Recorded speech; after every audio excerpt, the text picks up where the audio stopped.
வணக்க மக்களே, நான் தான் உங்கள் கிராம விவசாயி பேசுகிறேன். இன்றைக்கி பதிலாக நம்ம எதை பற்றி பார்க்க போகிறோம் அப்படின்னு பார்த்தீங்கன்னா, இந்த கோடை காலங்களில் நிறைய விவசாய கிணற்றில் நீர் பற்றாக்குறைன்றது இருக்கும். ஸோ இந்த வெயில் காலங்களும் இந்த கோடை காலங்களும் உங்களுக்கு அதிகப்படியான லாபமும் அதிகப்படியான மகசூல் எடுக்கணும் அப்படின்னு பார்த்தீங்கன்னா காய்கறி சாகுபடியை தான் நாடி போகணும். ஸோ காய்கறி சாகுபடியில் அதிகமாக லாபம் தரக்கூடிய பயிர் அப்படின்னு பார்த்தீங்கன்னா இந்த வெண்டை சாகுபடிங்க. ஸோ வெண்டை சாகுபடியில் நீங்கள் எந்த மாதிரியான ரகங்களை தேர்ந்தெடுக்கணுன்றதான் இந்த காலையில் ஃபுல் அண்ட் டீட்டெயிலாக பார்க்க போகிறோம். ஸோ புதியதாக வெளியிடப்பட்ட 5 வெண்டை ரகங்களை பற்றி தான் இந்த காணொலியில் ஃபுல் அண்ட் டீட்டெயிலாக பார்க்க போகிறோம். அதுக்கு முன்னாடி இந்த வீடியோவுக்கு ஒரு லைக்கை போட்டு நம்ம சேனலையும் கூடவே சப்ஸ்கிரைப் பண்ணி வச்சுக்கோங்க. ஸோ வாங்க வீடியோக்குள்ளே போய்க்கலாம்.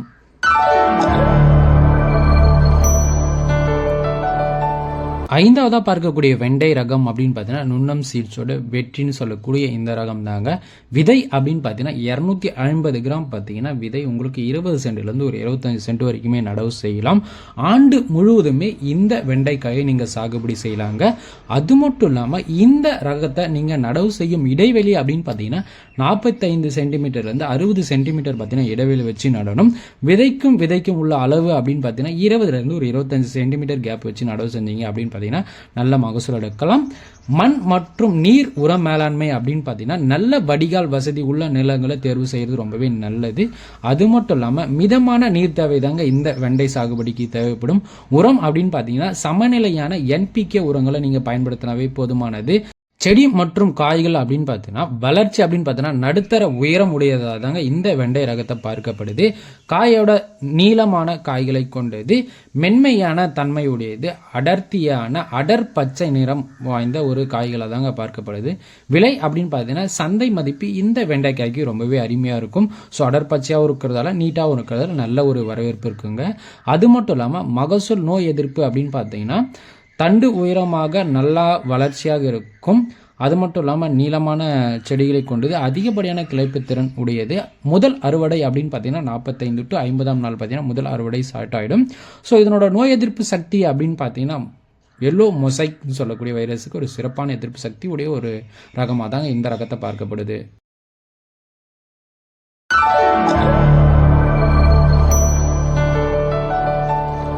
நான்காவதாக பார்க்கக்கூடிய ரகம் அப்படின்னு பார்த்தோன்னா ஆங்கூரோட ஹைபிரிட் நம்பர் 221 சிந்தின்னு சொல்லக்கூடிய இந்த வெண்டை ரகம் தாங்க பார்க்க போகிறோம். விதை விவரங்கள் அப்படின்னு பார்த்தீங்கன்னா 250 கிராம் வெண்டை விதை அப்படின்னு பார்த்தீங்கன்னா 20லேருந்து ஒரு 25 சென்ட் நீங்கள் நடவு செய்யலாங்க. விதையின் இடைவெளி அப்படின்னு பார்த்தீங்கன்னா வரிசையில் 55 சென்டிமீட்டர்லேருந்து 60 சென்டிமீட்டர் வரைக்கும் நீங்கள் கால் இடைவெளி வைக்கணும். செடிக்கு செடி இடைவெளி அப்படின்னு பார்த்தீங்கன்னா 25லேருந்து 30 சென்டிமீட்டர் வைக்கணும். ஏன் அப்படின்னு பார்த்தீங்கன்னா கிளைப்பத்திறன் ரொம்பவே அதிகமாக இருக்கும். எந்த பருவங்களில் சாகுபடி செய்யலாம் அப்படின்னு பார்த்தீங்கன்னா ஜூன் ஜூலையில் நீங்கள் சாகுபடி செய்யலாம். கோடையில் பார்த்தீங்கன்னா ஜனவரி பிப்ரவரியில் நீங்கள் இதை சாகுபடி செய்யலாம். நீர் மற்றும் உரம் மேலாண்மை அப்படின்னு பார்த்தீங்கன்னா நல்ல வடிகால் வசதி இந்த ரகத்துக்கும் தேவைப்படும். இந்த ரகம் பார்த்தீங்கன்னா உங்களுக்கு அதிகப்படியான அறுவை திறனுக்கும் ஒரு வாரத்துக்கு பார்த்தீங்கன்னா 2லேருந்து 3 முறை பார்த்தீங்கன்னா பறிக்கலாங்க. ஸோ இதனோட NPK உர அளவு அப்படின்னு பார்த்தீங்கன்னா சம அளவு கொடுத்தா போதுமானது. நைட்ரஜன் பார்த்தீங்கன்னா உங்களுக்கு 98 கிலோவும், பாஸ்பரஸ் பார்த்தீங்கன்னா உங்களுக்கு 80 கிலோவும், பொட்டாசியம் பார்த்தீங்கன்னா உங்களுக்கு 80 கிலோவும் ஏக்கராவுக்கு பயன்படுத்தணும். ஸோ செடி மற்றும் காய் அம்சங்கள் அப்படின்னு பார்த்தீங்கன்னா வளர்ச்சி அப்படின்னு பார்த்தீங்கன்னா நடுத்தர வளர்ச்சி உடையதாக தாங்க இந்த ரகங்களை பார்க்கப்படுது. காய் அம்சம் அப்படின்னு பார்த்தீங்கன்னா கருமை பச்சை கலர் உடைய வெண்டை ரகமாக தாங்க பார்க்கப்படுது. அது மட்டும் இல்லாமல் நீளமான காய்களை உடையது. சந்தையில் நல்ல மதிப்பு உடைய ஒரு வெண்டை ரகமாக இந்த ஆங்கூர் வெரைட்டி பார்க்கப்படுதுங்க. அறுவடை மற்றும் மகசூல் நோய் எதிர்ப்பு சக்தி அப்படின்னு பார்த்தீங்கன்னா முதல் அறுவடை அப்படின்னு பார்த்தீங்கன்னா நடவு செஞ்ச 45லேருந்து 50 நாட்களில் தொடங்குங்க. ஒரு வாரத்துக்கு 2 முறையிலிருந்து ஒரு 3 முறை வரைக்குமே அறுவடை செய்யலாம்.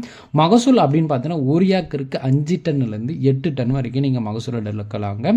ஸோ எல்லோ வின் மொசைக் வைரஸுக்கு ஒரு சிறப்பான எதிர்ப்பு சக்தியுடைய ஒரு வெண்டை ரகமா இந்த ஆங்கூர் ஹைபிரிட் நம்பர் 221 சிந்தின்னு சொல்லக்கூடிய இந்த வெண்டை ரகம் பார்க்கப்படுதுங்க.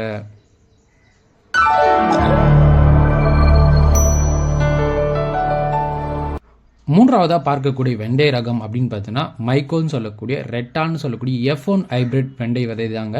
ஸோ விதை விவரம் அப்படின்னு பார்த்தீங்கன்னா 250 கிராம் விதை அப்படின்னு பார்த்தீங்கன்னா 20 சென்ட்லேருந்து ஒரு 25 சென்ட் வரைக்கும் நீங்கள் நடவு செய்யலாம். விதை இடைவெளி அப்படின்னு பார்த்தீங்கன்னா ஒரு வரிசைக்கும் இன்னொரு வரிசைக்கும் 45லேருந்து 55 சென்டிமீட்டர் இடைவெளி வச்சு நீங்கள் கால் ஓட்டணும். ஸோ செடி இடைவெளி அப்படின்னு பார்த்தீங்கன்னா 20 சென்டிமீட்டர்லேருந்து ஒரு 30 சென்டிமீட்டர் வரைக்கும் இடைவெளி வைக்கணும். ஏன் அப்படின்னு பார்த்தீங்கன்னா இதனோட கிளைப்பு திறன் அப்படின்னு பார்த்தீங்கன்னா ஒரு கிளைப்புல இருந்து 5 கிளைப்பு வரைக்கும் கிளைப்பு வர்றதுக்கு வாய்ப்பு இருக்குது. அதனால் பார்த்தீங்கன்னா இடைவெளி ரொம்பவே அதிகமாக வைக்கணும். நீர் மற்றும் உர மேலாண்மை அப்படின்னு பார்த்தீங்கன்னா நல்ல வடிகால் வசதி உள்ள மண் தேர்ந்தெடுக்கிறது ரொம்பவே நல்லது. வாரத்துக்கு 2லிருந்து 3 பறிப்புகள் வரைக்கும் பறிப்பலாங்க. என்பிகே உரங்கள் அப்படின்னு பார்த்தீங்கன்னா உரங்கள் சராசரியான அளவு இட்டாவே போதுமானது, அதிகப்படியாக இட வேண்டாம். செடி மற்றும் காய் அம்சங்கள் அப்படின்னு பார்த்தீங்கன்னா வளர்ச்சி நடுத்தர வளர்ச்சி உடையதாங்க இந்த ரகத்தை பார்க்கப்படுது. காய் அம்சங்கள் அப்படின்னு பார்த்தீங்கன்னா கரும்பச்சை நிறம் உடையது, மினுமினுப்பான காய் ரகங்களை கொண்டது, நீளமான காய்கள், அது மட்டும் இல்லாமல் நோய் எதிர்ப்பு சக்தி சிறந்தது, சந்தையில் நல்ல விலை விற்கக்கூடிய ஒரு ரகமா அப்படின்னு சொல்லக்கூடிய இந்த மைக்கோன் ரெட்டான்னு சொல்லக்கூடிய F1 ஹைபிரிட் வெண்டை விதை இருக்குங்க. ஸோ அறுவடை மகசூல் நோய் எதிர்ப்பு சக்தி அப்படின்னு பார்த்தீங்கன்னா அறுவடை அப்படின்னு பார்த்தீங்கன்னா நடவு செஞ்ச முதல் அறுவடை அப்படின்னு பார்த்தீங்கன்னா 45 to 50 நாட்களில் பார்த்தீங்கன்னா உங்களுக்கு தொடங்கும். ஒரு வாரத்துக்கு 2லிருந்து 3 முறை பார்த்தீங்கன்னா நீங்கள் அறுவடை செய்யலாம். மகசூல் அப்படின்னு பார்த்தீங்கன்னா ஏக்கருக்கு 4.5 டன்னிலிருந்து 7 டன் வரைக்கும் நீங்கள் மகசூல் எடுக்கலாம். நோய் எதிர்ப்பு சக்தி அப்படின்னு பார்த்தீங்கன்னா எல்லோவின் மொசைக் வைரஸுக்கு ஒரு சிறப்பான நோய் எதிர்ப்பு சக்தியோடைய ஒரு வெண்டை ரகம் அப்படின்னு பார்த்தீங்கன்னா இந்த மைக்கோ கம்பெனியோட ரெட்டான்னு சொல்லக்கூடிய F1 ஹைபிரிட் வெண்டை ரகமாக தாங்க பார்க்கப்படுது.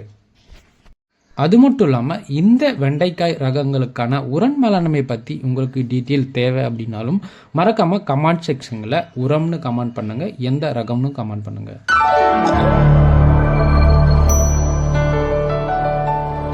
இரண்டாவதாக பார்க்கக்கூடிய வெண்டை ரகம் அப்படின்னு பார்த்தீங்கன்னா காவேரி சீட்ஸோட சௌரியான்னு சொல்லக்கூடிய இந்த வெண்டை ரகம் தாங்க பார்க்கப்படுது. விதை மற்றும் நடவு முறை அப்படின்னு பார்த்தீங்கன்னா 250 கிராம் விதை 20லிருந்து 25 சென்ட் வரைக்குமே நீங்கள் நடவு செய்யலாம். நடவு செய்யும் காலம் அப்படின்னு பார்த்தீங்கன்னா கோடை காலம் மற்றும் மழை காலங்களிலும் இரண்டிலும் பார்த்தீங்கன்னா இந்த வெண்டை ரகத்தை நீங்கள் சாகுபடி செய்யலாங்க. இடைவெளி முறை அப்படின்னு பார்த்தீங்கன்னா வரிசை நடவுல 50 சென்டிமீட்டர்லேருந்து 60 சென்டிமீட்டர் வரைக்கும் கால் இடைவெளி வச்சு நீங்கள் நடவு செய்யலாம். செடி இடைவெளி அப்படின்னு பார்த்தீங்கன்னா 20 சென்டிமீட்டர்லேருந்து ஒரு 25 சென்டிமீட்டர் வரை இடைவெளி வச்சு நீங்கள் நடவு செய்வது ரொம்பவே நல்லது. மண் மற்றும் நீர் உர மேலாண்மை அப்படின்னு எடுத்துக்கிட்டீங்க அப்படின்னா மண் தேர்ந்தெடுக்கும் முறையில் நல்ல வடிகால் வசதி உள்ள நீங்கள் மண்ணை தேர்வு செய்வது ரொம்பவே நல்லது. நீர் அப்படின்னு பார்த்தீங்கன்னா வாரத்திற்கு 2 அல்லது 3 முறை நீர் கட்டணுங்க. உரங்கள் அப்படின்னு பார்த்தீங்கன்னா நைட்ரஜன் பாஸ்பரஸ் உரங்களை நீங்கள் அளவாக பயன்படுத்தினாவே போதுமானது. அளவாகவும் இருக்க வேண்டும், சமமாக பயன்படுத்துவது ரொம்பவே நல்லது. செடி மற்றும் காய் அம்சங்கள் அப்படின்னு பார்த்தீங்கன்னா வளர்ச்சி அப்படின்னு பார்த்தீங்கன்னா நடுத்தர உயரம் உள்ள ரகமாக தாங்க பார்க்கப்படுது. காய் அம்சங்கள் அப்படின்னு பார்த்தீங்கன்னா நீளமான வெண்மை காய் அடர் பச்சை நிறத்தில் இந்த காய்கள் இருக்குங்க. அது மட்டும் இல்லாமல் சந்தை விலை அப்படின்னு பார்த்தீங்கன்னா சந்தையில் நல்ல வரவேற்பு உடைய ஒரு ரகமாக இந்த காவேரி சீட்ஸோட சௌரியான்னு சொல்லக்கூடிய இந்த வெண்டை ரகம் இருக்குங்க.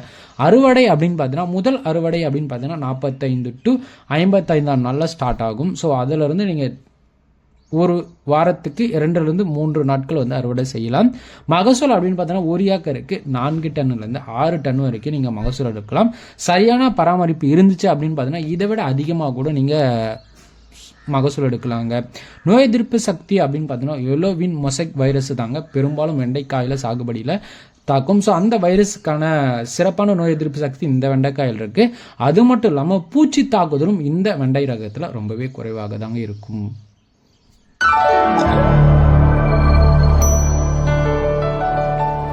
முதலாவதாக பார்க்கக்கூடிய வெண்டை ரகம் அப்படின்னு பார்த்தீங்கன்னா ஜிசண்டா கம்பெனியோட திவான்னு சொல்லக்கூடிய OH51 சொல்லக்கூடிய இந்த வெண்டை ரகம் பார்க்கப்படுதுங்க. விதை மற்றும் நடவு முறை அப்படின்னு பார்த்தீங்கன்னா விதை அப்படின்னு பார்த்தீங்கன்னா 250 கிராம் விதை 20 சென்ட்லேருந்து ஒரு 25 சென்ட் வரைக்குமே நீங்கள் நடவு செய்யலாம். விதையிடும் காலம் அப்படின்னு பார்த்தீங்கன்னா கோடை மற்றும் மழை காலங்களுக்கு இந்த ரகமானது ரொம்பவே ஏற்றதாக பார்க்கப்படுதுங்க. ஸோ விதையிடும் இடைவெளி அப்படின்னு பார்த்தீங்கன்னா வரிசையில் பார்த்தீங்கன்னா 45 சென்டிமீட்டர்லேருந்து 55 சென்டிமீட்டர் வரை இடைவெளி வச்சு நடவலாம். செடி இடைவேளை அப்படின்னு பார்த்தீங்கன்னா 20 சென்டிமீட்டர்லேருந்து 25 சென்டிமீட்டர் இடைவெளி வச்சு நடுறது ரொம்பவே நல்லது. மண் நீர் மற்றும் உரம் மேலாண்மை அப்படின்னு பார்த்தீங்கன்னா மண் வகை அப்படின்னு பார்த்தீங்கன்னா நல்ல வடிகால் வசதி இருக்கிறது ரொம்பவே நல்லது. நீர் தாக்கம் இருந்துச்சு அப்படின்னு பார்த்தீங்கன்னா அந்த கட்டங்களில் விதை பார்த்தீங்கன்னா முளைப்பு திறன் ரொம்பவே கம்மியாயிடும், முளைக்கும் திறனும் பார்த்தீங்கன்னா ரொம்பவே குறைஞ்சிரும். ஸோ நீர் மேலாண்மை அப்படின்னு பார்த்தீங்கன்னா வாரத்திற்கு 2லிருந்து ஒரு 3 முறை பார்த்தீங்கன்னா நீர் பார்த்தீங்கன்னா பாய்ச்சணும். அது மட்டும் இல்லாமல் உரங்களின் அளவு அப்படின்னு பார்த்தீங்கன்னா என்பிகே உரங்களில் நைட்ரஜன் பார்த்தீங்கன்னா உங்களுக்கு 98%, பாஸ்பரஸ் 80%, பொட்டாஷ் பார்த்தீங்கன்னா உங்களுக்கு 80% உரங்களை பார்த்தீங்கன்னா ஒரு ஏக்கர் அளவுக்கு நீங்கள் பயன்படுத்தணும். செடி வளர்ச்சி மற்றும் காய் அம்சங்கள் அப்படின்னு பார்த்தீங்கன்னா நடுத்தர வளர்ச்சி உடையதாக தாங்க பார்க்கப்படுது. நல்ல கிளைப்பு திறன் பார்த்தீங்கன்னா இந்த வெண்டை சாகுபடிக்கு இருக்குங்க. காய் அம்சங்கள் அப்படின்னு பார்த்தீங்கன்னா கருமை பச்சை நிறம், மென்மையான காய்கள், சுனைன்றது இருக்காது. அது மட்டும் இல்லாமல் எளிதாக பறிக்கக்கூடிய ரகங்களாக இந்த ரகம் பார்க்கப்படுதுங்க. ஸோ ஒரு சில ரகங்களாக உடைக்க முடியாது, இந்த ரகத்தை நீங்கள் ஈஸியாக உடைச்சிடலாம். மகசூல் மற்றும் நோய் எதிர்ப்பு சக்தி அப்படின்னு பார்த்தீங்கன்னா இந்த காய்களை நீங்கள் நடவு செஞ்சீங்க அப்படின்னு பார்த்தீங்கன்னா முதல் அறுவடை அப்படின்னு பார்த்தீங்கன்னா 40லிருந்து 45 நாட்களில் பார்த்தீங்கன்னா முதல் அறுவடை ஸ்டார்ட் ஆகிடுங்க. ஸோ அதிலிருந்து நீங்கள் தொடர்ந்து 2லிருந்து 3 நாட்களுக்கு பார்த்தீங்கன்னா அறுவடை செய்யலாம். அது மட்டும் இல்லாமல் ஒரு ஏக்கருக்கு 6 டன்னிலிருந்து 8 டன் வரைக்கும் மகசூல் தரலாங்க. அது மட்டும் இல்லாமல் இதனோட சிறப்பு அம்சம் அப்படின்னு பார்த்தீங்கன்னா தினசரி கூட நீங்கள் காய்கள் பறிக்கலாம், அந்த அளவுக்கு பார்த்தீங்கன்னா இதனோட காய்கள் அதிகமாக வரும். அது மட்டும் இல்லாமல் இன்னொரு சிறப்பு அம்சங்கள் அப்படின்னு பார்த்தீங்கன்னா இந்த வெண்டை ரகத்துக்கு சிறப்பான நோய் எதிர்ப்பு சக்தி இருக்குங்க. எல்லோ மொசைக் வைரஸுக்கு நல்ல ஒரு எதிர்ப்பு சக்தியுடைய ஒரு வெண்டை ரகமாக இந்த ஜிஜெண்டா கம்பெனியோட திவான் சொல்லக்கூடிய இந்த வெண்டை ரகம் பார்க்கப்படுதுங்க. அது மட்டும் இல்லாமல் இந்த வெண்டை ரகங்களுக்கான உரன் மேலாண்மை பற்றி நீங்கள் டீட்டெயிலாக தெரிஞ்சுக்கணும் அப்படின்னு பார்த்தீங்கன்னா மறக்காமல் கமெண்ட் செக்ஷனில் எந்த ரகம் அதற்கான உரன் மேலாண்மை பற்றி நீங்கள் கமெண்ட் பண்ணுங்கள். கண்டிப்பாக அதனோட உரன் மேலாண்மை பற்றி நான் வீடியோ போடுறேன். இந்த வீடியோ உங்களுக்கு ரொம்பவே பிடிச்சிருக்குன்னு நினைக்கிறேன். நம்ம வீடியோவுக்கு ஒரு லைக் போட்டு நம்ம சேனலை சப்ஸ்கிரைப் பண்ணிக்கோங்க. அடுத்த ஒரு நல்ல வீடியோவில் நான் உங்களை சந்திக்கிறேன். நான் உங்கள் கிராம விவசாயி. நன்றி, வணக்கம்.